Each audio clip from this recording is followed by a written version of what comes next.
Bonjour tout le monde, bonsoir tout le monde et bienvenue sur ce nouvel épisode du forum du Parti de la France, Rage Against the Communisme.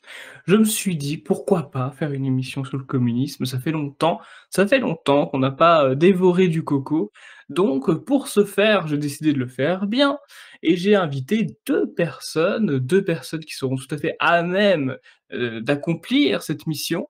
Tout d'abord, nous avons avec nous Michel Festivi, auteur, notamment 4 livres, L'Espagne ensanglantée, Miguel Primo de la Vera, excusez-moi pour l'accent, la désinformation autour du Parti communiste français et les trahisons des gauches espagnoles. Bien évidemment, le lien sera dans la description de la rediffusion YouTube. Bonsoir Monsieur Festivi, comment allez-vous? Bonsoir, c'est sur Miguel Primo de Rivera, c'était le père, le général Miguel Primo, c'était le père de José Antonio Primo de Rivera. Tout à fait, et vous pourrez avoir la joie de lire, excusez-moi, ce livre, avec le lien dans la description. Et nous avons avec nous un autre auteur également, historien du Parti de la France, écrivain pour le Rivarol et également auteur de Mon combat, un livre qui est sorti récemment, lien dans la description également. Bonsoir Scipion, comment allez-vous? Bonsoir Alexandre, bonsoir à tous. Je suis heureusement en pleine forme. Ah, bah, écoutez, c'est formidable, c'est formidable. Donc nous avons quand même 2 personnes qui sont passionnées d'histoire et qui sont, je crois, alors bien remontées contre le communisme, que ce soit dans son passé ou même dans son présent. Donc ça risque d'être très intéressant. Mais tout d'abord, pour bien qu'on comprenne, pour bien qu'on soit dans le sujet, il serait bon de définir les termes. Alors messieurs, Michel Festivi tout d'abord, comment vous définiriez, est-ce que vous ferez la définition du communisme? Bon, la définition du communisme, c'est assez complexe, parce que si on veut vraiment remonter dans l'histoire, le communisme, ça remonte à loin. Mais pour en arriver au XXe siècle, c'est quand même ce qui a fondamentalement changé l'histoire du XXe siècle, puisqu'à partir du communisme, la révolution bolchevique de 1917 est né très rapidement le fascisme en Italie, puis le nazisme en Allemagne. C'était des conséquences importantes de la terreur bolchevique qui est née en Russie en 1917. Mais si j'ai voulu faire mon bouquin sur le Parti communiste français, bouquin qui s'intitule La désinformation autour du Parti communiste français, c'est un bouquin qui, bien sûr, retrace l'histoire, les grandes lignes de l'histoire du Parti communiste français, mais c'est un bouquin que j'ai voulu fondamentalement dans l'actualité, puisque l'actualité de l'année dernière, et notamment des élections européennes et législatives, nous a démontré que le communisme était toujours présent, puisque après les élections, après les élections européennes, s'est créé immédiatement le nouveau Front populaire. Front populaire, qui dit Front populaire dit communisme. Vous avez eu énormément de gens dits de droite qui ont appelé à voter pour le Parti communiste, comme Xavier Bertrand ou Édouard Philippe. Vous avez un homme comme Dominique de Villepin qui est allé à la fête de l'UMA. Bon, j'anticipe déjà sur la future, sur l'émission. Et puis vous avez le président de la République qui, au moment de la panthéonisation de Manouchian, a déclaré que le communisme était équivalent à la liberté. Donc, le communisme est plus présent que jamais dans l'actualité politique française, même si en lui-même, le Parti communiste ne recueille tout seul qu'un pourcentage de voix peu élevé. Voilà. Merci. Merci beaucoup pour nous avoir donné votre définition effectivement du communisme. Qu'est-ce que vous pensez du communisme? Scipion de Salles, je vais vous poser strictement la même question. Comment vous définiriez-vous le communisme, vous? Alors, je pense que le communisme, c'est une aspiration et une utopie. C'est-à-dire une aspiration, c'est une aspiration à l'égalité générale et une société prospère, fondée sur l'égalité parfaite entre tous ses membres et une égalité de prospérité. C'est ce qui fait la force du communisme, c'est cette promesse qui séduit beaucoup de monde et promesse qui n'a jamais été vérifiée en réalité, hein, puisque tous les régimes communistes depuis 1917, hein, en Russie, le premier régime communiste, ont toujours été des dictatures sanguinaires avec une pauvreté générale pour tout le monde. Maintenant, 2 mots quand même de l'histoire du communisme. L'idée communiste moderne, parce qu'on peut trouver dans l'Antiquité grecque ou dans l'Antiquité chinoise des philosophes un peu fous qui font quasiment du communisme, mais ça nous emmènerait très loin. L'idée moderne, ça vient de Gracchus Babeuf, hein. C'est un révolutionnaire français qui invente le communisme quelque part entre 1794 et 1796. Pour lui, la Révolution française doit aller jusqu'au bout du processus révolutionnaire, c'est-à-dire confisquer tous les biens des riches et les répartir entre les pauvres. Et il rêve vraiment de partage de toutes les fortunes au niveau des villes, des villages. Et les révolutionnaires français eux-mêmes l'ont jugé dangereux et ils l'ont guillotiné. Enfin, c'est le vrai grand ancêtre du communisme, Gracchus Babeuf. Et Gracchus, c'est en effet un prénom qu'il s'est choisi en hommage aux Gracques, hein. C'était des réformateurs de la Rome antique, mais qui n'étaient pas, eux, communistes pour autant. Enfin, il a vu des ancêtres, hein. Donc ça commence par Gracchus Babeuf. Au milieu du 19e siècle, il y a Marx qui écrase tout, hein, tous les autres penseurs communistes, et il impose sa philosophie de l'histoire. Donc le communisme, il voit ça comme la fin de l'histoire, hein, littéralement, c'est-à-dire qu'il y aura une évolution des sociétés humaines et le stade ultime, donc ce stade de prospérité générale égalitaire, ça serait le communisme, pardon. Et il recommande donc l'existence de partis communistes, donc au sein de la mouvance socialiste en général, puisque les deux mots sont grossièrement synonymes jusqu'en 1917-1920. Donc il envisage d'avoir des partis communistes pour ce qu'ils appellent accélérer l'histoire, c'est-à-dire provoquer des révolutions politiques communistes qui mettraient en œuvre le projet de société communiste. Et Marx est extrêmement important puisque c'est son courant communiste à lui qui s'impose.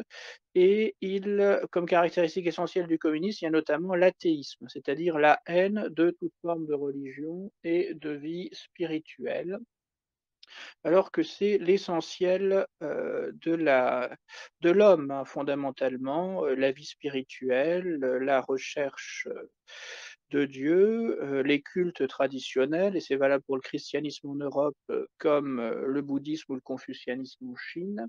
Donc le communisme a une tendance et même une exigence d'athéisme, c'est-à-dire couper l'être humain de toute vie spirituelle, et ça aboutit souvent à des persécutions sanglantes des croyants. Donc Marx est absolument fondamental, sachant que c'est le paradoxe connu du marxisme, il a surtout travaillé sur le capitalisme, c'est-à-dire le système économique tel qu'il fonctionnait en fait au XIXe siècle en Europe. Alors il fonctionnait dans des conditions relativement dures pour les pauvres, hein. Il faut le reconnaître que c'est un vrai problème. Mais enfin, l'économie capitaliste fonctionne, tandis que l'économie socialiste, qui correspond à l'idéal communiste, ne fonctionne pas du tout.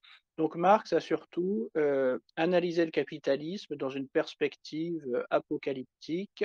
Il était persuadé de l'effondrement prochain du capitalisme. Et comme on le sait, le capitalisme est toujours là. Donc ses analyses étaient fondamentalement fausses et il a eu quelques écrits courts sur la société communiste et le stade intermédiaire qu'il appelle franchement la dictature du prolétariat.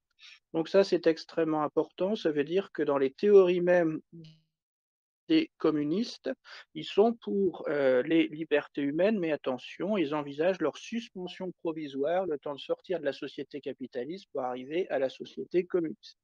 Et on sait que ce provisoire est toujours définitif tant que le Parti communiste est au pouvoir, et ça vaut dans tous les pays, y compris même ceux qui sont sortis du socialisme sur le sens et sur le plan économique, hein. Aujourd'hui, la Chine, le Vietnam, c'est toujours des dictatures du Parti communiste avec des opposants éliminés d'une façon ou d'une autre.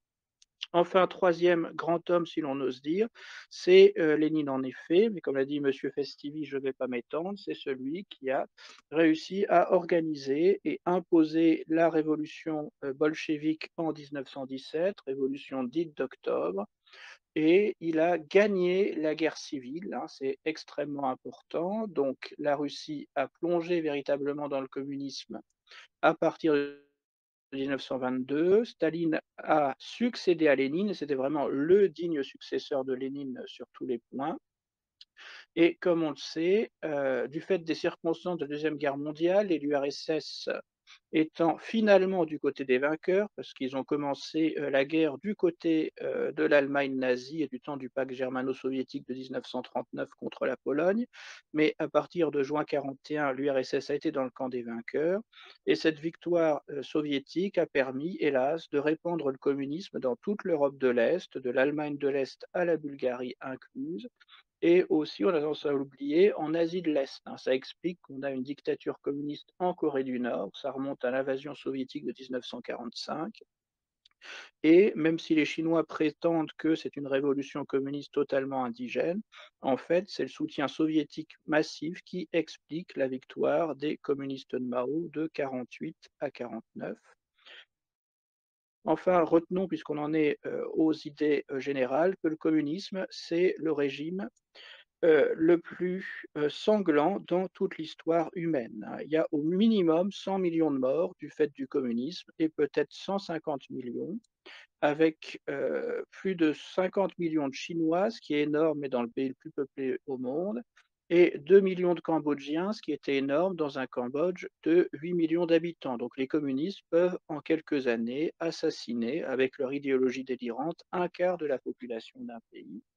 Et malheureusement, j'aimerais dire que ce ne serait qu'un sujet d'historien, le communisme, une forme d'atrocité passée, mais non, hélas, le communisme est toujours vivant. Merci beaucoup Scipion pour votre réponse. Vous en avez un petit peu parlé du bilan dans votre conclusion et justement ça allait être ma prochaine question pour monsieur Festivi. Vous avez écrit plusieurs livres quand même sur le sujet, donc qu'est-ce que vous pouvez nous en dire du bilan et globalement, qu'est-ce que vous avez pu retracer d'intéressant sur le communisme derrière vos livres? Allô? Oui. Alors, le communisme, oui, dans plusieurs pays, il s'est répandu à partir de 1917, parce que ce qu'il faut bien comprendre, c'est que Lénine avait créé quelque chose de tout à fait nouveau, c'est-à-dire un parti de permanents, un parti minoritaire de permanents, d'hommes de fer, qui dépendait complètement du communisme, qui était payé par le parti et qui était chargé dans l'Europe entière et dans le monde entier de répandre l'idée communiste et le communisme. C'est ainsi que dans la plupart des pays, dont la France, à partir des partis socialistes existants, se sont créés des partis communistes, avec bien sûr chaque pays avait une histoire un peu différente, mais se sont créés des partis communistes en acceptant les fameuses 21 conditions imposées par la Troisième Internationale, qui est née tout de suite après la révolution bolchevique, puisque si j'ai bonne mémoire, la Troisième Internationale est née en 1919. C'est Lénine avec d'autres qui l'ont créée en 1919 et qui ont demandé aux partis sociaux-démocrates ou aux partis socialistes, venez à la Troisième Internationale, venez participer à l'internationale et approuver nos 21 conditions, ce qui était tout à fait parce que les 21 conditions, je les résume d'ailleurs dans mon livre, dans mon dernier livre, donc sur le Parti communiste français, je les ai mis en annexe, c'est absolument drastique, c'est-à-dire qu'on n'a pas le droit du tout de contester une seule seconde la ligne définie par la Troisième Internationale. Et c'est comme ça que tous les partis communistes, dont le Parti communiste français, vont être ce qu'on va dire aux ordres de Moscou, c'est-à-dire qu'ils vont à chaque fois accepter la nouvelle ligne politique que Moscou va imposer, et Dieu sait si dans l'histoire, à partir de 1920 à 1922, la ligne du Parti communiste de l'Union soviétique a très souvent changé. Et d'ailleurs, M. Scipion de Same rappelait le pacte germano-soviétique du 23 août 1939. Ça a été une révolution copernicienne à 180 degrés, puisque jusqu'alors, Staline officiellement jouait, enfin les communistes internationaux jouaient l'antifascisme contre Hitler, contre Mussolini, et du jour au lendemain, ils se sont complètement accoquinés avec Hitler et tous les partis communistes ont été obligés de suivre. Et en France, c'était dramatique puisque ça a enclenché la Deuxième Guerre mondiale. Oui, oui, effectivement, bien vu, monsieur Festivi, merci beaucoup. Et justement, on va parler un petit peu, non pas du passé, mais du présent. Parce que malgré le recul important sur le plan électoral du PCF, Parti communiste français, ne pensez-vous pas, Scipion, que la société française est actuellement profondément marxisée? Oui, pour répondre, simplement et directement, Alexandre, oui, elle est profondément, marxisée ou je dirais encore pire, socialisée et ce qu'on n'a pas trop vu, c'est les néo-marxistes américains qui ont une influence énorme sur notre société. Ça a été diffusé par Martine Aubry, l'ancien chef, du parti socialiste est vraiment une néo-marxiste sectaire. Elle appelle ça la société du care, comme on dit en anglais. Donc care, c'est s'occuper des gens, et c'est une société de l'assistanat. Donc oui, on est dans une société marxiste, socialiste. Ben, on voit les gens réclament des droits, ils réclament des subventions en permanence, et ça s'arrête pas, sans penser au financement, et c'est tout le problème. Et c'est une forme d'ailleurs de dégénérescence même d'une mauvaise idée, puisque dans l'économie socialiste, en principe, absolument tout le monde doit travailler. On est passé du marxisme du travail au marxisme de l'assistanat, donc c'est encore plus aberrant sur le plan économique, et c'est une forme de dégénérescence d'une idée en elle-même mauvaise, hein. Donc c'est dire à quel point il faut rompre avec les politiques en usage en France et dire à quel point la chose est difficile puisque ce marxisme ou néo-marxisme du care, c'est extrêmement étendu en France, hein. Une bonne part de la fausse droite des LR et a fortiori des néo-gauchistes du RN de Marine Le Pen donnent en plein là-dedans. Donc le Parti de la France, lui, propose une France du travail, une France non marxiste du travail, c'est fondamentalement juste, mais malheureusement, ce n'est pas l'idée majoritaire. Merci beaucoup Scipion. Et oui, justement, parlons-en de l'idéologie majoritaire en France. Monsieur Festivi, vous pensez vous aussi que la société française actuelle est profondément marxisée, profondément marquée par cette idéologie? Oui, tout à fait. Je partage absolument ce que vient de dire M. Scipion de Sales, mais dans mon livre, je fais référence à un point fondamental et on en a parlé tout à l'heure. La Révolution française, M. Scipion de Sales a parlé à très juste raison de Gracchus Babeuf, mais si on va de manière plus générale au niveau de la Révolution française, notre pays est toujours marqué par la Révolution française et ses travers notamment. Et si on reprend le système communiste international, Lénine n'avait que les yeux de Chimène pour la Révolution française. Il adorait Robespierre, il adorait les sans-culottes, il adorait les tueries de la Convention, tout ça c'était dans son ADN. Et la France a été très marquée par ça, et toujours très marquée. Vous avez de grands historiens, comme par exemple François Furet, qui est un ancien communiste d'ailleurs, mais qui avait depuis très longtemps, depuis 1956, depuis l'agression contre la Hongrie, viré Sakuti, et qui disait et qui a dit dans le passé d'une illusion, le communisme c'est une passion française. Enfin, c'est la lueur qui s'est levée à l'est. Vous avez un autre historien également, Marc Lazare, qui a fait un livre à peu près dans le même style et qui a dit lui il a dit les braises sont toujours chaudes. Effectivement, en France, en permanence, et c'est ce que j'ai dit dans mon livre, c'est ce que j'ai voulu dans chaque chapitre rappeler, si les scores électoraux du Parti communiste français sont faibles, l'idée communiste très prégnante. On l'a vu ces derniers mois avec LFI, avec le nouveau Front populaire, avec le Parti socialiste qui s'acoquine complètement avec les communistes, avec une certaine droite qui appelle à voter pour le Parti communiste contre des candidats nationaux ou souverainistes. Enfin, c'est tout à fait évident. La France est vraiment marquée, très marquée, du fait notamment de la Révolution française, par l'idée communiste. Oui, absolument. Merci beaucoup, Monsieur Festivi, pour votre réponse.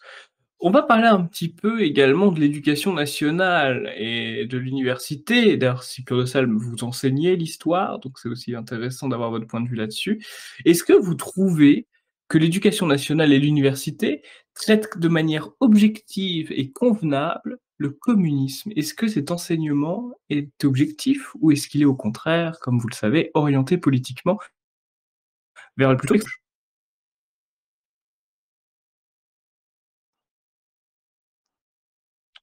Alors, pour, Ah, allez-y, Scipion. Eh ben, pour vous répondre, Alexandre, disons que l'objectivité est un idéal, c'est-à-dire que on essaye d'être parfaitement honnête quand on fait de l'histoire, parfaitement neutre.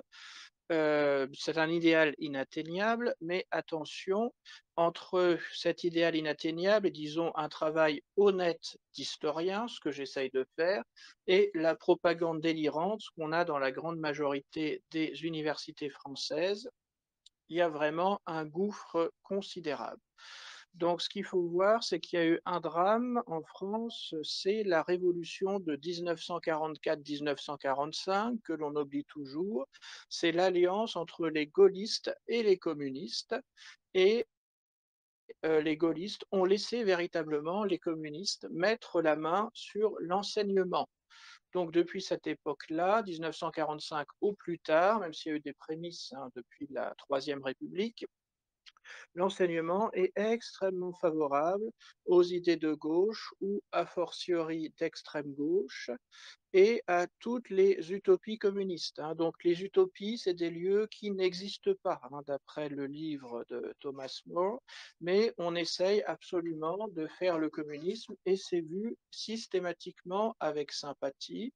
Un exemple typique, c'est Cuba. Cuba, c'est un vrai bagne tropical, mais pendant des décennies et des décennies, et souvent encore en large partie aujourd'hui, on en est à chanter les louanges de la version locale du communisme, à savoir le castrisme, qui a été une faillite absolue et une dictature qui a fait des dizaines de milliers de morts au moins. Donc oui, c'est assez insupportable, cette sympathie systématique sur le communisme, avec une asymétrie complète sur des idées conservatrices. Exemple typique, puisque Michel Festivi en parlera sûrement mieux que moi, c'est l'idée de l'Espagne, ce qui s'est passé en Espagne. On accable de crimes monstrueux la droite espagnole, y compris le Caudillo Franco, alors qu'en fait, la République espagnole déliquescente, et notamment les communistes espagnols, qui ont été dans les faits au pouvoir en 38-39, en un temps record, ont causé des centaines de milliers de morts. Donc il y a une histoire systématiquement sélective, et même chose, les morts du communisme sont systématiquement tues. J'étais au courant dès les années 90 des 100 millions de morts du communisme parce que je lisais les revues militantes conservatrices, mais on m'a jamais appris ça à l'école. Et encore jusqu'aux années 60, donc extrêmement tardivement, on pouvait nier dans les manuels les crimes de Lénine, les crimes de Staline, et jusqu'aux années 80, excuser Lénine en prétendant qu'il y aurait eu un affreux dictateur communiste, à savoir Staline, mais qu'avant comme après Staline, l'URSS aurait été très bien, tous les pays du monde communiste très bien aussi. Et enfin, il y a le bilan abominable de Mao Tse-tung, donc dictateur communiste qui a eu lancé deux expériences sociales et aujourd'hui on dirait d'ailleurs plutôt sociétales de transformation complète de la société, à savoir le grand bond en avant à la fin des années 50 et la révolution culturelle à la fin des années 60, qui ont détruit complètement l'économie et la société chinoise, et on a chanté les louanges de ces expériences catastrophiques jusqu'aux années 1980. Donc en effet, c'est scandaleux de constater cette complaisance dans le temps long envers le communisme, et encore aujourd'hui, on retrouve cette complaisance dans le communisme et disons ses héritiers au sens large. Et ces héritiers au sens large, c'est une forme d'ailleurs de réunification de la famille éclatée du socialisme suite à la fondation de la Troisième Internationale dont parlait Michel Festivi en 1919, c'est-à-dire tout ce qui est socialisme et écologisme. Donc toutes ces idées assez délirantes pour appeler un chat et qui sont incapables d'assurer la croissance économique, la prospérité économique et le bonheur de l'être humain, contrairement à leurs projets affichés. Toutes ces idées-là sont traitées avec une complaisance absolument scandaleuse. Et n'oublions pas, ça vaut aussi pour la justice. Un exemple qui me scandalise particulièrement, c'est les activistes écologistes qui jettent de la soupe sur des tableaux dans les musées. Donc, une activiste écologiste a été jugée récemment. Elle avait balancé de la soupe sur un tableau impressionniste merveilleux au musée d'Orsay.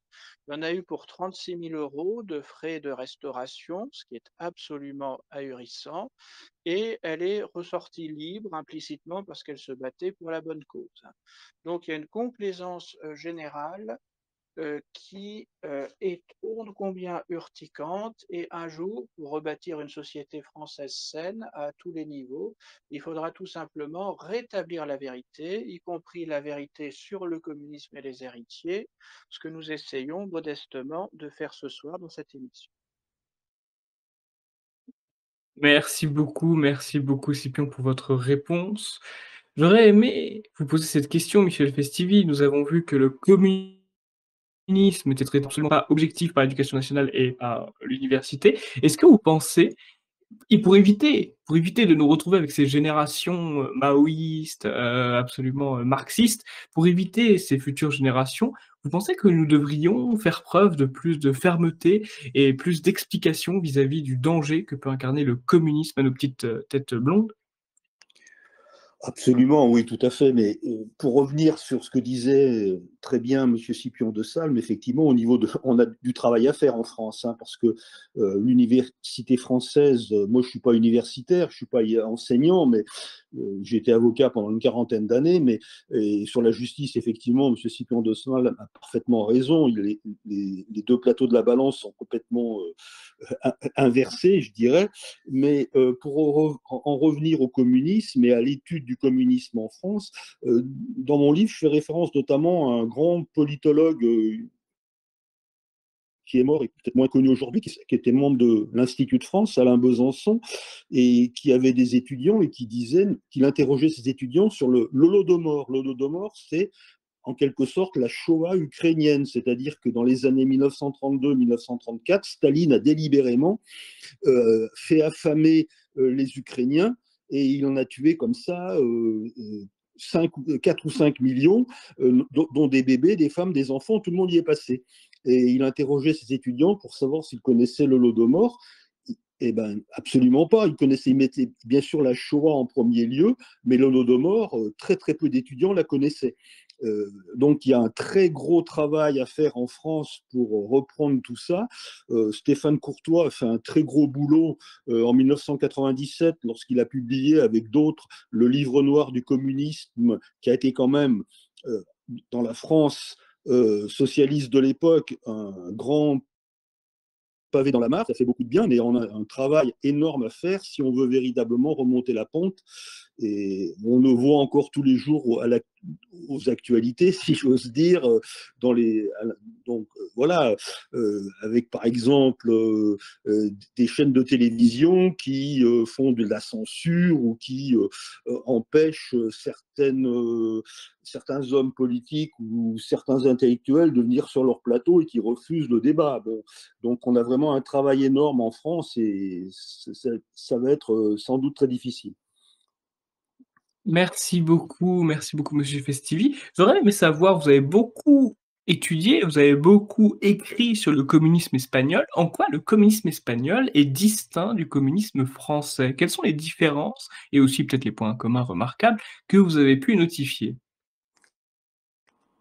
Le Parti communiste espagnol a longtemps été un parti groupusculaire qui a eu pratiquement aucune influence dans la vie politique espagnole pour une raison simple, c'est que le Parti socialiste ouvrier espagnol était un parti bolchevique. À partir pour des raisons historiques très compliquées à raconter ce soir, mais le Parti socialiste ouvrier espagnol, dirigé notamment par un homme qui s'appelait Largo Caballero, à partir des années 1932-1933, c'est complètement bolchevisé, c'est un parti de masse, et donc c'est devenu quasiment un parti communiste, ce qui fait que le Parti communiste espagnol n'avait pas sa place.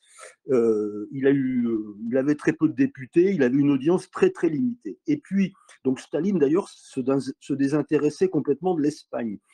Arrive la guerre civile, donc en juillet 1936, et là, en septembre 1936, la troisième internationale, on revient toujours à ça, dirigée bien sûr par Staline et maîtrisée complètement par Staline et ses hommes, avec un homme qui s'appelait Dimitrov à sa tête de la troisième internationale, décide d'aider l'Espagne, d'aider la révolution espagnole et de livrer des armes donc en grand nombre et de prendre possession de l'Espagne.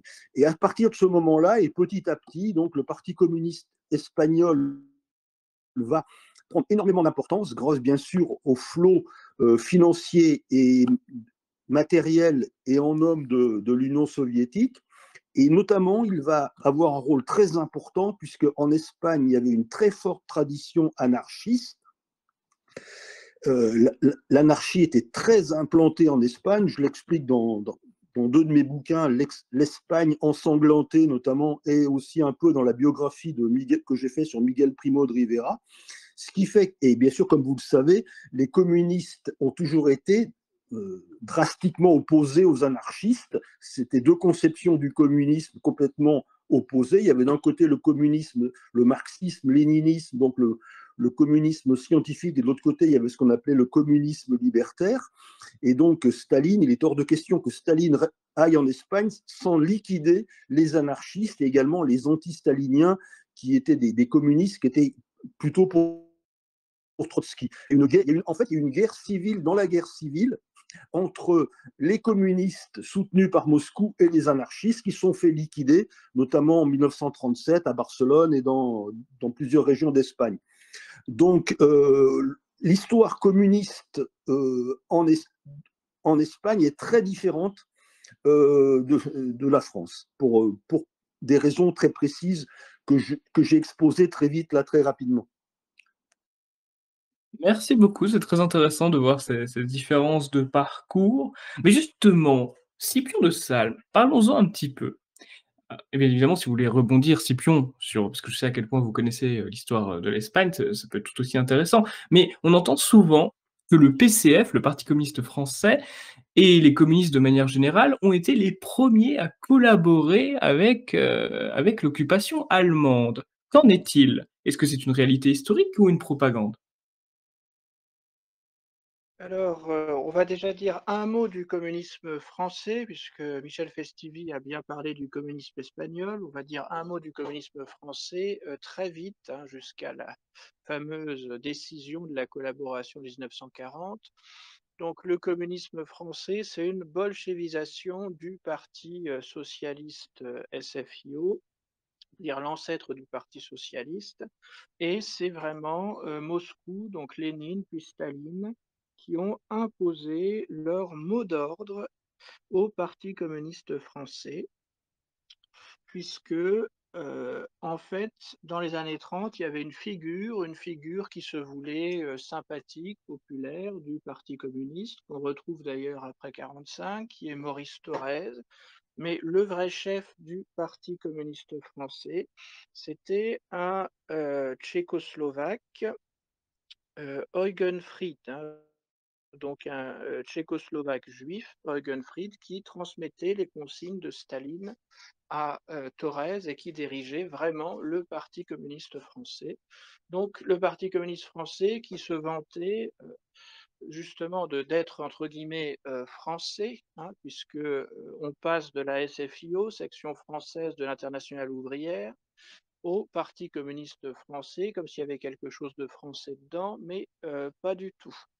Donc le communisme français est aux ordres de Staline, d'où des revirements absolument aberrants dans le temps long au sein de la gauche, hein. En 1930, le PCF est violemment contre le Parti socialiste et le grand parti de la gauche modérée, entre guillemets, de l'époque, étaient les radicaux, puisque Léon Blum et ses amis, donc l'ancêtre du Parti socialiste qu'on appelait SFIO, étaient traités d'ours savants de la social-démocratie. C'était les spectacles d'ours qui dansaient, comme on voyait encore dans les rues dans les années 20-30. Donc ils étaient très violents. Puis en 1935, il y a eu le revirement du Front populaire pour lutter contre un danger fasciste supposé international, danger fasciste totalement imaginaire en France. D'ailleurs, au passage, dans le temps long, c'est un délire de Staline en 1935, hein, d'imaginer qu'il y a un grand complot fasciste international pour détruire la gauche et le communisme, alors qu'en fait, ça n'avait aucune espèce d'existence. Bon, il en reste les crasseux antifa, hein, qui attaquent y compris des gens de gauche, comme les militants du RN, au nom d'un péril fasciste totalement imaginaire. Donc tout ça pour dire que le dernier revirement, c'est en 1939. Le PCF, qui en 1938 était contre les accords de Munich, hein, qui en septembre-octobre 1938 ont préservé d'extrême justesse la paix en Europe, hein, suite à la menace de Hitler d'envahir la Tchécoslovaquie. Donc le Parti communiste était à fond pour la guerre à l'Allemagne au nom de l'antifascisme. Et brusquement, fin août 1939, au moment du pacte germano-soviétique, le Parti communiste est devenu le parti de la paix, donc pour faire la paix avec l'Allemagne, donc l'Allemagne de Hitler, et surtout pas la guerre. Et en effet, une fois que la France a été battue, il y a eu quelques sabotages des ouvriers communistes dans les usines, hein, en 39-40. Donc c'est vraiment des traîtres à la France, on le dit jamais assez. Donc ce ne sont pas ces sabotages qui auraient causé directement notre défaite en 1940, hein, ils n'étaient pas assez nombreux ou intensifs pour ça, mais le fait est que les communistes ont agi vraiment comme des traîtres au service de Staline et donc de son allié de l'époque, Hitler. Et en juillet 40, les communistes dans la France occupée, suite à l'invasion réussie de l'Allemagne en mai-juin 40, ont essayé de faire reparaître l'humanité. Et l'humanité clandestine, c'est des numéros célèbres chez les anticommunistes, appelés à la fraternité entre les travailleurs français et allemands. Donc, alors il y a toujours des nuances verbales, hein. Ils ne voulaient pas en tant que tel accueillir la Wehrmacht. Il n'y avait pas le terme de collaboration qui est apparu à Montoire, hein, à l'automne 40, quand Hitler a rencontré le maréchal Pétain. Mais enfin, c'est vrai qu'en tant que parti constitué, même s'il était clandestin, parce qu'il était tellement pro-allemand à l'automne 1939 que Daladier, le Premier ministre de l'époque, avait fini par l'interdire, le Parti communiste clandestin, à l'été et l'automne 40, a essayé en effet de promouvoir une politique d'entente avec l'Allemagne. Et il se trouve que les Allemands se sont méfiés et n'en ont pas voulu. Et il en est résulté un revirement complet en juin 41, puisqu'une fois que l'Allemagne a envahi l'URSS, les communistes sont devenus, mais en juin 41 et pas avant, les champions de la résistance. D'ailleurs, je pense toujours, après l'avoir visité il y a une quinzaine d'années, au musée de la résistance à Grenoble, donc ville très à gauche, avec des communistes pendant longtemps, puis maintenant c'est des verts, mais avec un arrière-fond communisant, c'est des pastèques, comme disait Jean-Marie Le Pen, hein, vert à l'extérieur, rouge à l'intérieur. Et la formule du musée de la résistance à Grenoble, les communistes sont entrés en résistance dès juin 1941. Donc il n'y avait rien de faux, bien sûr, ils sont entrés en résistance en juin 1941, mais un an plus tôt, ils étaient très très loin de la résistance, hein, et proposaient même l'entente à la base avec les occupants allemands, et l'idée c'était de contaminer les soldats allemands par le communisme. Idée totalement irréaliste, mais enfin ils étaient dans ce type de délire en 1940 et certainement pas dans la résistance. Et ce qui est typique des mensonges du Parti communiste, pour finir avec ça, c'est en 1944, ils ont imprimé une fausse humanité clandestine de juin 40, où ils auraient appelé à la résistance derrière le général de Gaulle. Et cette fausse humanité clandestine était bourrée d'erreurs chronologiques énormes. Donc ça s'est vu et ça a fait rire tous les anticommunistes à l'époque. Mais enfin, en effet, il faut dire que les communistes se sont battus seulement selon les consignes changeantes de Staline et certainement pas au nom du patriotisme français ou de la résistance qui serait guidée par un patriotisme français. S'il y a eu vraiment beaucoup de communistes résistants de 41 à 44, c'était jamais au nom de la France ou des alliés en général, c'était au nom du triomphe du communisme et du communisme dirigé par l'URSS de Staline. Merci, c'est super amusant l'anecdote, du faux, numéro de l'Humanité. J'étais pas du tout au courant, c'est très intéressant. Alors Michel Festivi, j'aurais aimé aussi vous interroger sur quelque chose, c'est que quand j'entends communisme, et c'est peut-être ma vision, voilà, qui est plus basée sur le passé que sur le présent, mais quand j'entends communisme, bah, j'entends la volonté d'être contre le parasitisme social, par exemple, qui était un délit assez grave sous l'URSS. Je ressens une certaine aussi promotion de la virilité, peut-être même de la famille traditionnelle assez, soyons fous, et ce sont globalement des gens, si on parle de la France, qui étaient très pro-armes. Qu'est-ce qui s'est passé? Aujourd'hui, le communisme, ce n'est plus du tout ça. Est-ce qu'on serait rentré dans une forme d'islamo-gauchisme? Comment expliquer que le communisme d'aujourd'hui, dans la posture, dans l'apparence, soit absolument opposé à ce qu'était le communisme il y a 100 ans? Oui, alors il y a eu un changement complet de paradigme il y a je dirais une vingtaine d'années. Si vous voulez, avec la désindustrialisation des pays européens, avec la mondialisation, la classe ouvrière qui disparaît petit à petit, et vous avez énormément d'intellectuels qui ont écrit là-dessus.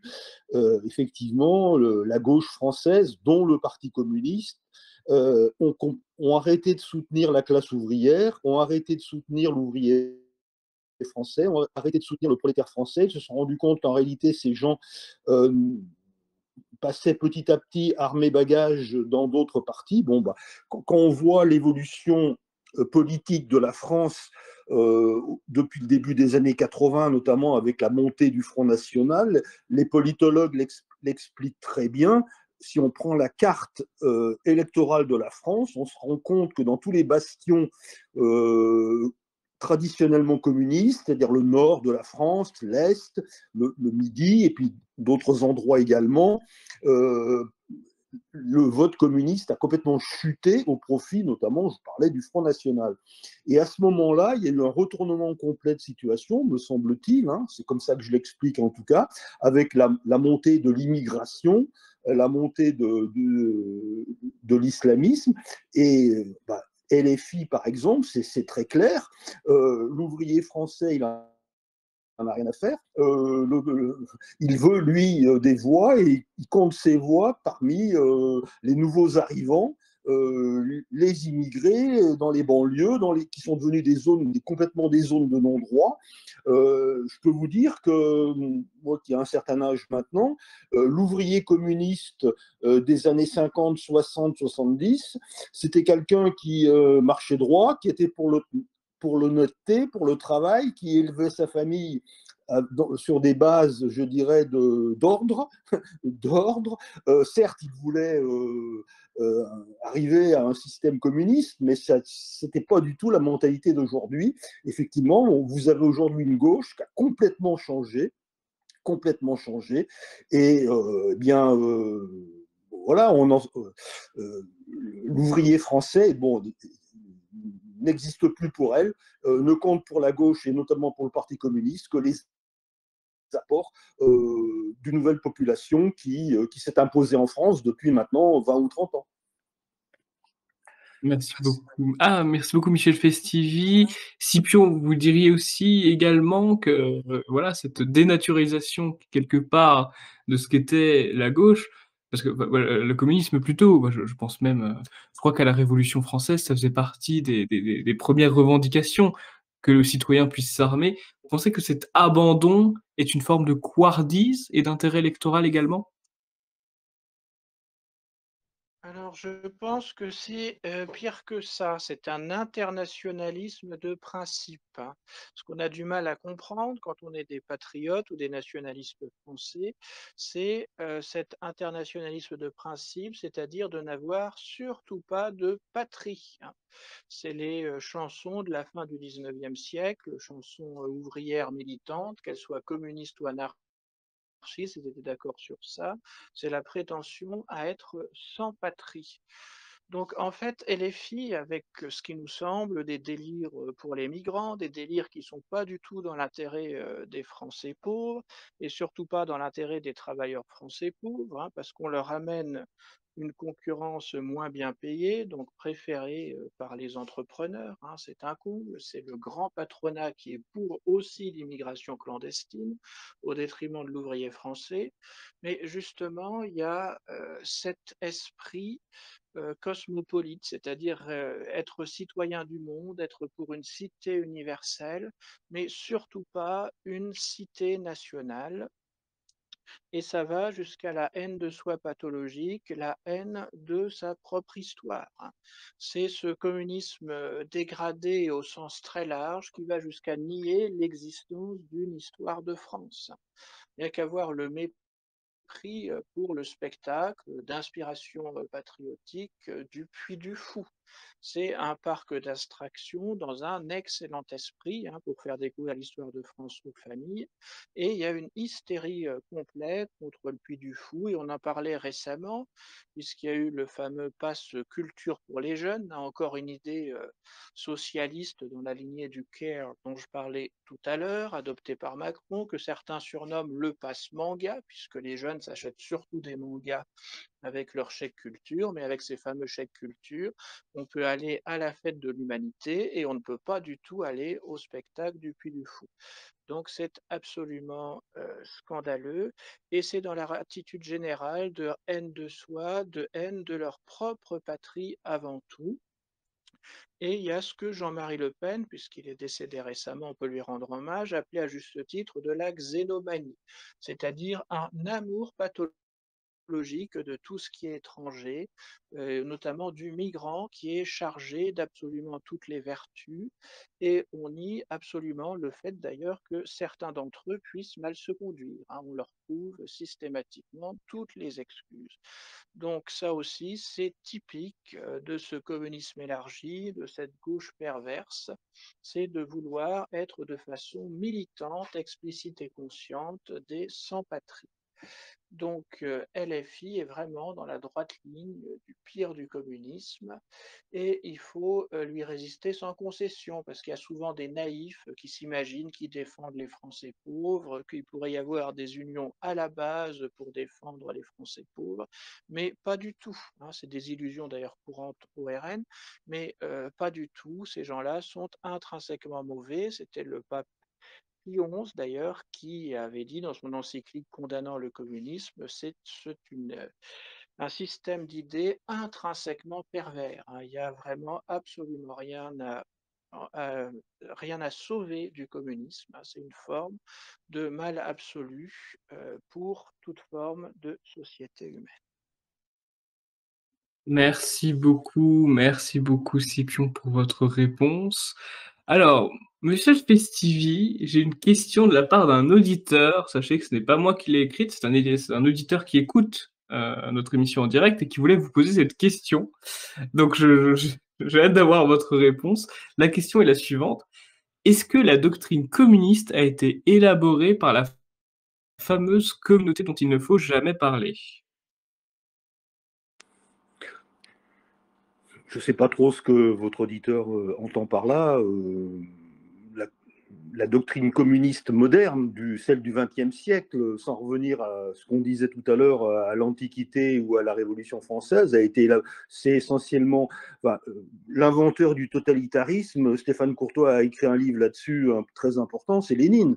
Hein, c'est Lénine avec le parti bolchevique lorsqu'il a créé le parti, enfin lorsque le parti bolchevique s'est créé en 1903, le parti social-démocrate russe s'est partagé en deux, le parti majoritaire dit bolchevique et le parti minoritaire dit menchevique. D'ailleurs, ce mot-là de majoritaire et de minoritaire était complètement ridicule, puisqu'en réalité, le parti menchevique était bien plus important que le parti bolchevique. Et c'est à partir de ce moment-là que Lénine a créé petit à petit, avec d'autres, bien sûr, ces révolutionnaires professionnels qui vont réussir finalement à prendre le pouvoir en 1917 en Russie. Alors, ce monsieur veut peut-être parler de la franc-maçonnerie ou des juifs, je ne sais pas. C'est vrai qu'il y avait énormément de juifs dans le parti bolchevique et en Russie, mais ils ont également été ils ont également beaucoup souffert parce qu'après, Staline les a complètement laminés à plusieurs reprises dans l'histoire de. Alors, je ne sais pas, il faudrait que cet auditeur précise plus sa question. J'ai un peu de mal à répondre. Bah, on verra s'il m'écrit, mais je pense effectivement que c'est la communauté dont on ne doit pas Mm, prononcer le nom, mm, effectivement. mm. Je pense. Et là, ça fait la transition avec ma prochaine question. Scipion, est-ce que vous pensez qu'il faudrait organiser les équivalents des procès de Nuremberg, mais pour les communistes? Bien, je pense que non.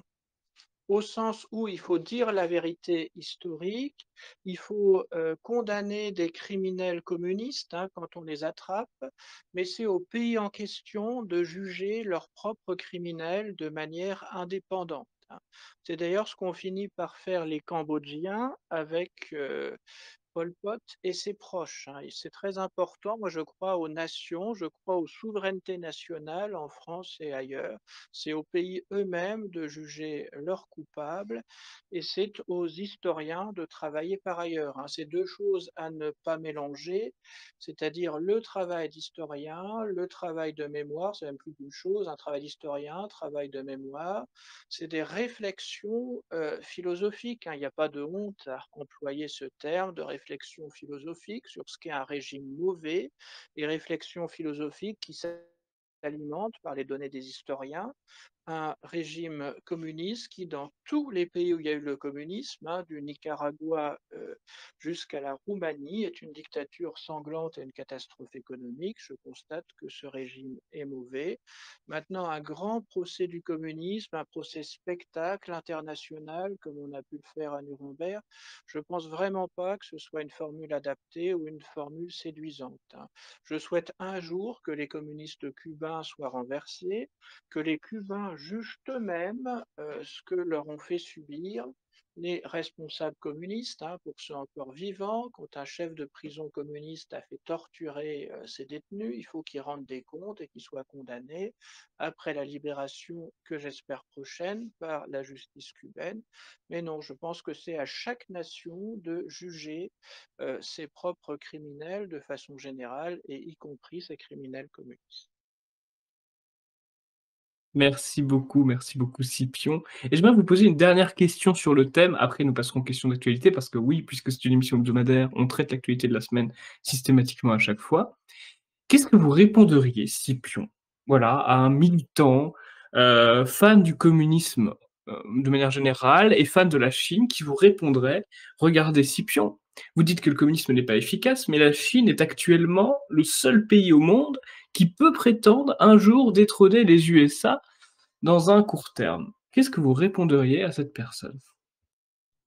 Je répondrai que sur le plan économique, pour commencer, la Chine est sortie du volet économique du communisme qui est le socialisme, c'est-à-dire la propriété collective de l'appareil de production, c'est ça le socialisme.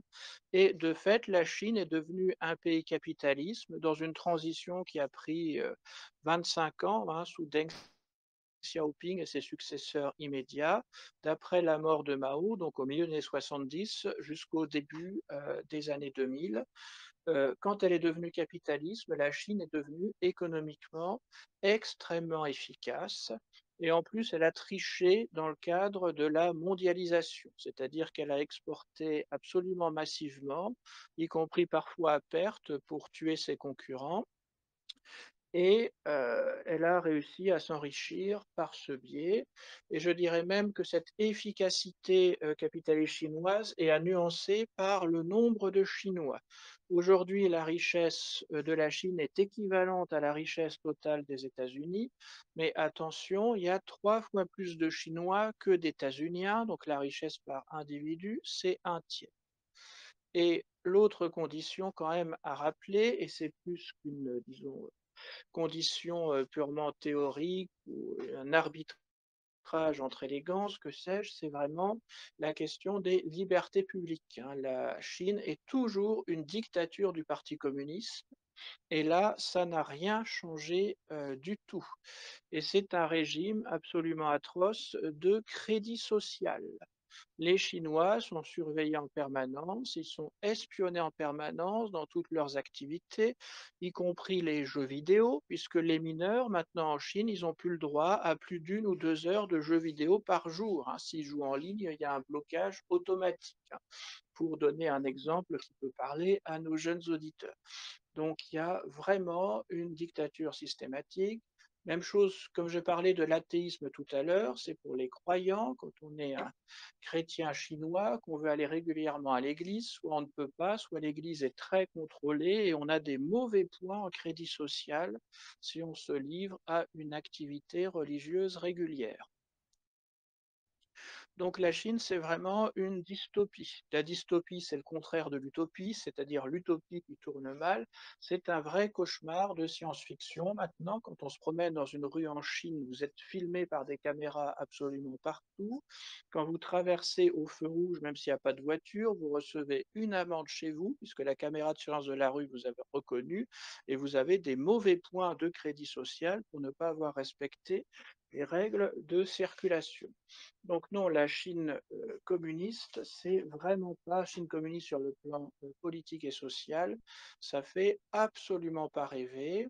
D'ailleurs, les Chinois eux-mêmes en ont eu assez, hein. Ce qui est intéressant, c'est de parler de la dictature de la Covid et des confinements totalement délirants en Chine en 2020-2021. Il y a eu des vagues de confinement où les gens étaient enfermés, y compris sur le lieu de travail, hein. Donc même pas chez eux comme on a connu en Europe, hein, mais sur le lieu de travail. Donc vraiment des matelas au milieu des usines, dans des conditions d'hygiène déplorables et avec un coût évident moral, hein, d'être coupé de ses proches pendant des semaines et des semaines. Donc les Chinois eux-mêmes ont fini par protester en 2021, ce qui fait d'ailleurs que les statistiques du Covid en Chine se sont totalement effondrées, puisque le Parti communiste a fini par prendre peur.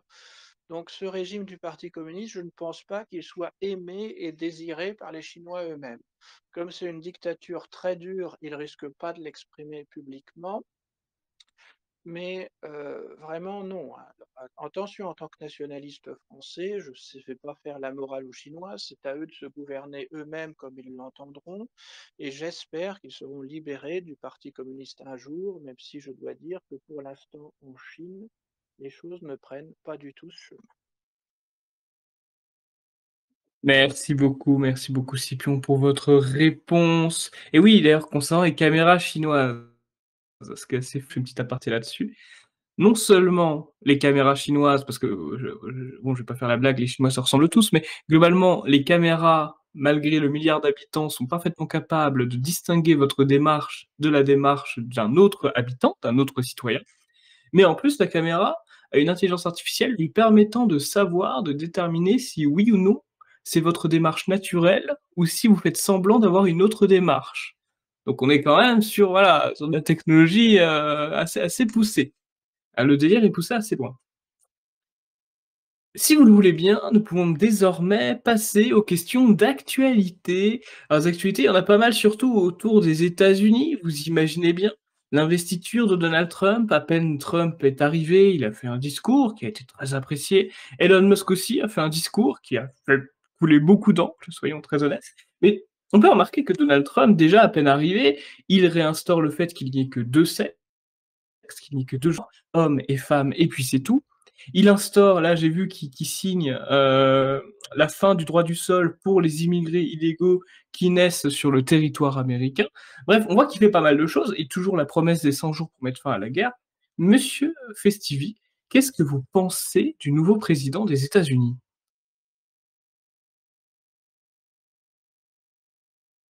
N'oubliez pas d'appuyer sur le petit bouton bleu Ah, avant. excusez-moi. Parfait. Je disais que j'en pense beaucoup de bonnes choses. Si on avait eu Kamala Harris, je pense qu'on pourrait pleurer aujourd'hui tous autant que nous sommes. Je voudrais simplement, si vous me permettez, faire une toute petite parenthèse, puisque vous parliez tout à l'heure de jeunes lecteurs, de jeunes auditeurs qui posaient une question sur le Parti communiste chinois, je voudrais recommander deux films sur l'horreur du communisme, si vous me le permettez. Le premier film, qu'on peut trouver très facilement, ces deux films, on peut les trouver très facilement en DVD, c'est L'ombre de Staline, qui est sorti déjà il y a 5 ou 6 ans, c'est sur justement l'Holodomor, c'est sur le massacre des Ukrainiens par les Soviétiques en 1932-1933. C'est un film absolument extraordinaire à regarder. Et pour comprendre bien l'horreur du communisme. Et deuxième film qu'on peut qui passe peut-être encore sur les écrans, mais s'il ne passe plus, on pourra se procurer le DVD. C'est un film de Riti Pan, qui est un Français d'origine cambodgienne, qui a fui le Cambodge. Monsieur Scipion de Salm parlait tout à l'heure du génocide cambodgien. Eh bien, allez voir ou procurez-vous le DVD qui s'intitule Rendez-vous avec Pol Pot. Vous y verrez non seulement l'horreur du communisme, mais l'aveuglement des intellectuels, parce que ça va de pair, les deux vont ensemble.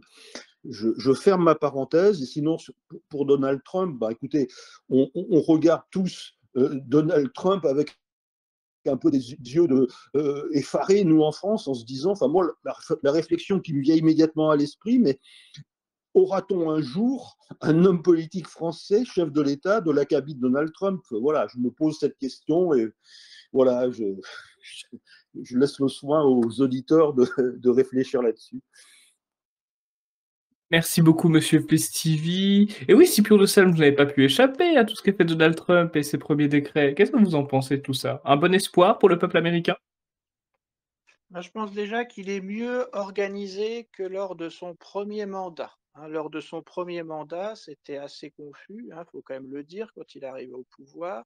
Là, on voit qu'il est très organisé, que sitôt investi, donc le 20 janvier, il signe toute une série de décrets.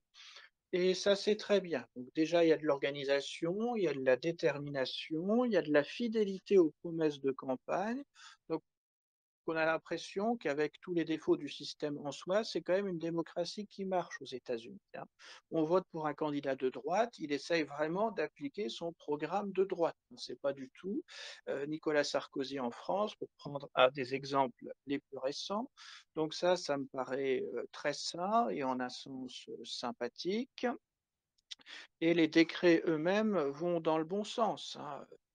Dire qu'il n'y a que deux sexes, ça paraît quelque chose d'absolument audacieux, révolutionnaire. Dire que dans le genre humain, il y a des hommes, des femmes, et c'est tout.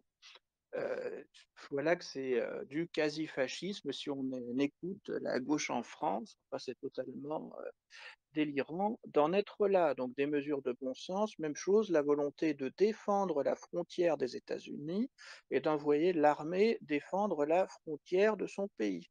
Donc ça aussi, comme nationaliste français, je trouve ça très sain que le président des États-Unis veuille défendre la frontière des États-Unis au lieu d'aller faire la guerre à l'autre bout du monde pour des intérêts pas évidents, comme c'était encore le cas sous son premier mandat en Afghanistan. Il a amorcé le retrait, finalisé par Biden dans des conditions d'ailleurs calamiteuses, mais là, ça me paraît très sain qu'un président américain défende la frontière des États-Unis.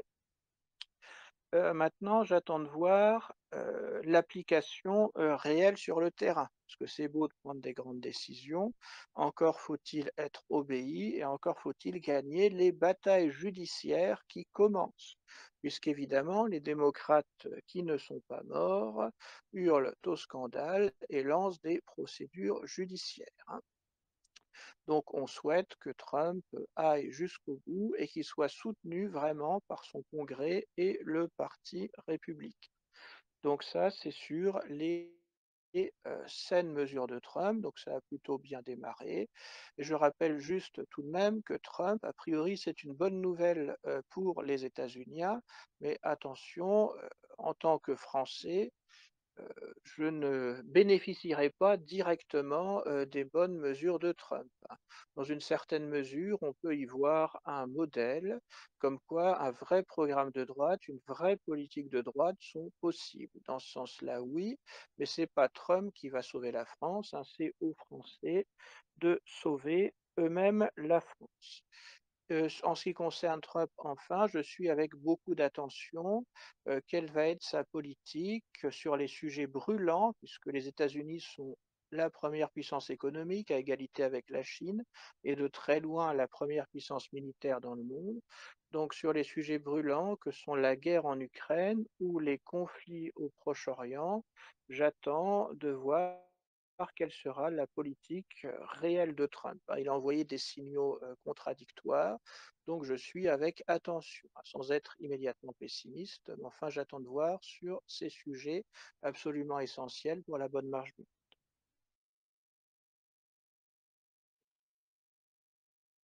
Excusez-moi, j'ai pas allumé mon microphone. Merci beaucoup Scipion pour votre réponse.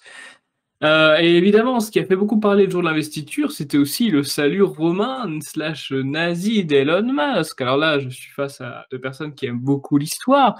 Qu'est-ce que je laisse la parole à celui qui veut la prendre. Qu'est-ce que vous pensez de ce fameux salut d'Elon Musk qui a tant fait parler?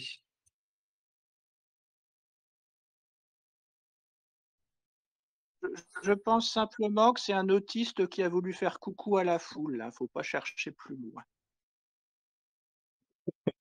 Ah, main sur le cœur et salut sur la foule, je comprends. Alors, blague à part, Elon Musk est vraiment autiste, il le cache pas du tout. Effectivement, quand il fait son salut, on voit qu'il a un peu un genre de spasme, donc à mon avis, il a juste voilà, il a succombé à une pulsion. Il voulait saluer la foule de cette manière et honnêtement, je pense pas du tout qu'il pense au nazisme, ça m'étonnerait beaucoup. Mais oui, je pense que c'était juste un esprit, autistique à ce moment-là qui s'est réveillé. Alors on peut voir qu'il y a plusieurs, choses qui se préparent pour 2027, monsieur Festivi.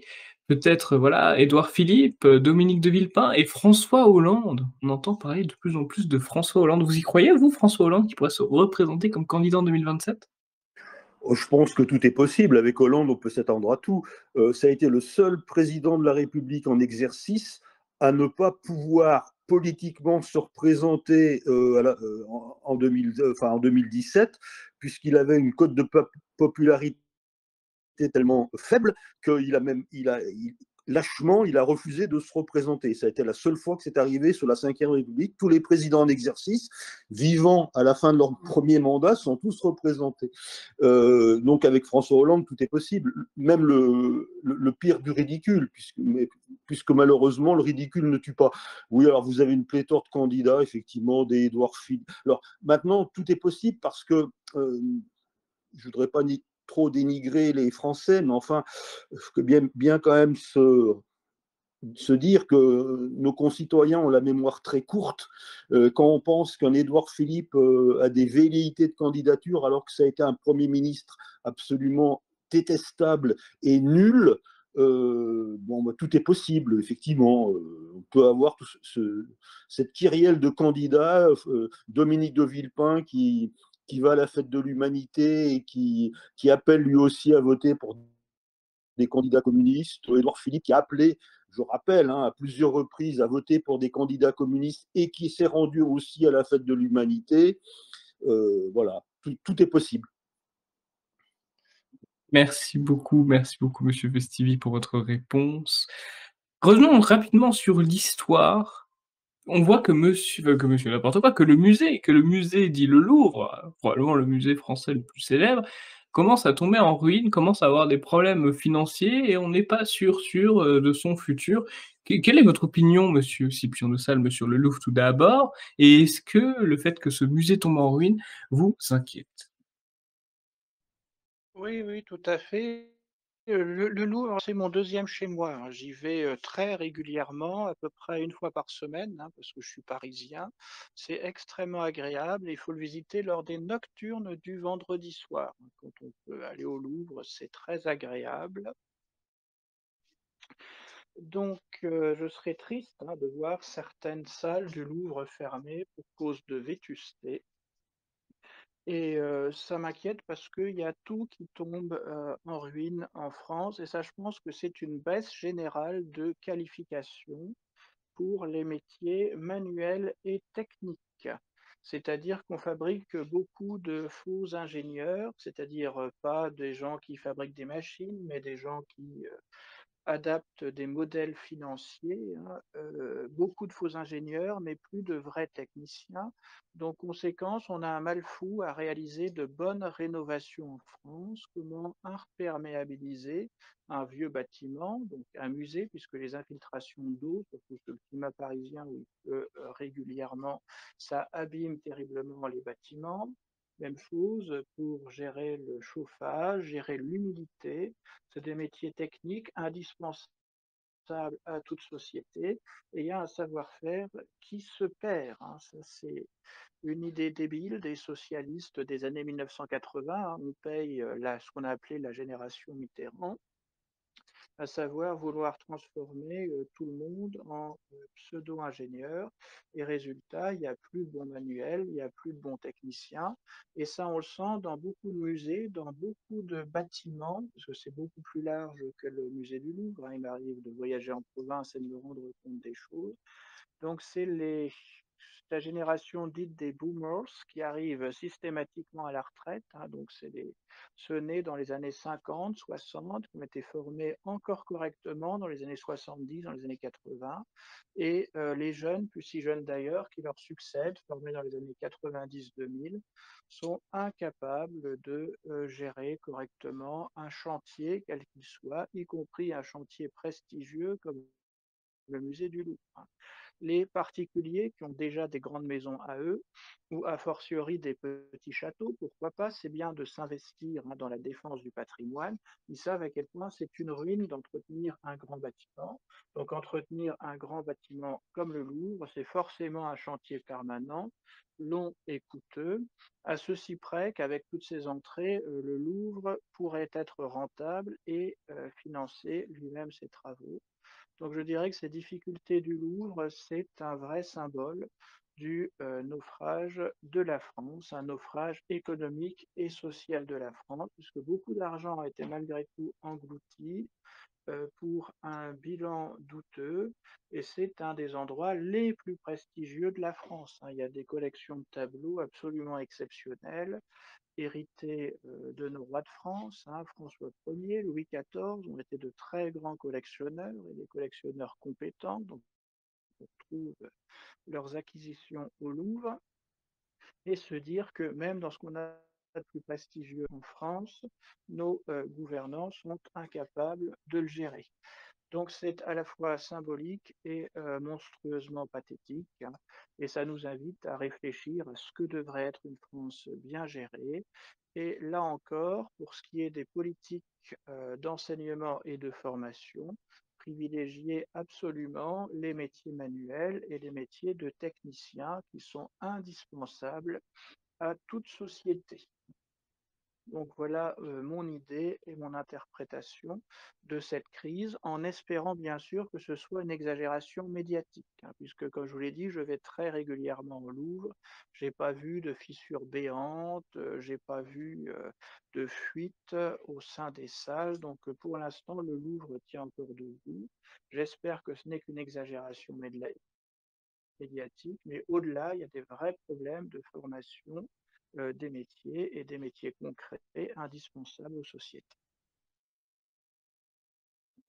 Merci beaucoup Scipion. J'ai plus que deux actualités, enfin plutôt une annonce et une actualité. Une actualité sur laquelle je pense pas forcément que vous allez beaucoup réagir, quoique on ne sait pas. C'est l'annonce de la sortie de la Nintendo Switch 2. Alors oui, effectivement, on s'éloigne un peu de la politique, mais il faut rappeler que le jeu vidéo est une industrie qui pèse plus lourd en termes de poids économique que le cinéma et l'industrie musicale réunis, les deux réunis. Donc c'est quand même pas rien. Et la Nintendo Switch est la troisième console, voire la deuxième la plus vendue de tous les temps, qui se discute avec la PS2 qui était plus vendue comme un lecteur DVD que comme une réelle console de jeu. Donc globalement, on parle d'un mastodonte. Après, Nintendo, ils sont connus pour faire des succès commerciaux absolument incroyables, comme la Wii par exemple, et après, ils font un bide total. Parce que vu que leur public ne connaissent pas beaucoup les jeux vidéo, ils pensent qu'ils ont déjà la console, alors que non. J'ai un peu peur que ça passe pareil avec la Switch 2, donc on verra ça, on verra ça. Je pense pas que je ferai une émission dédiée quand elle sortira en avril, mais voilà, c'était une grosse annonce qu'il y a eu cette semaine sur l'industrie du jeu vidéo. On va voir. On va voir, surtout qu'il y a des choses intéressantes à dire. Par exemple, elle pourrait être testée, des joueurs seront tirés au hasard pour tester la console. Pour moi, c'est un message très clair de Nintendo qui critique, les journalistes qui ne sont absolument pas objectifs et et même les influenceurs sur YouTube d'ailleurs, qui sont pas objectifs et qui ont tendance à profiter de leurs privilèges pour saucer, plus ou moins d'autres marques.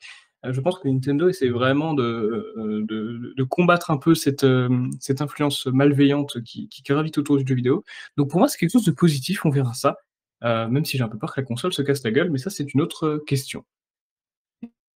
Et sinon, l'annonce que je voulais faire, c'était tout simplement que le 1er février, il y avait l'hommage à Roger Hollande. N'hésitez pas à nous contacter pour vous inscrire. Ce sera à Vaucresson, samedi 1er février, et nous rendons hommage à Roger Hollande qui, je rappelle, hein, résistant, tout d'abord, fondateur du parti, fondateur, du Front national et président d'honneur du Parti de la France.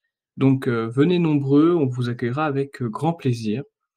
Et c'est tout pour moi pour cette émission. Merci Michel Festivi d'avoir accepté mon invitation à cette émission.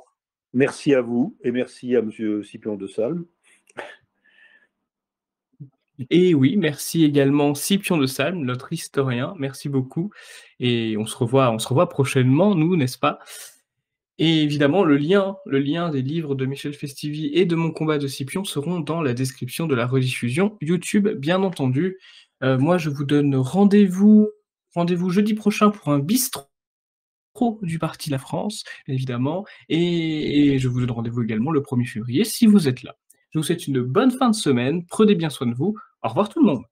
Au revoir. Merci Alexandre, merci Michel Festivi, merci à tous nos auditeurs, au revoir à tous. Au revoir à tous.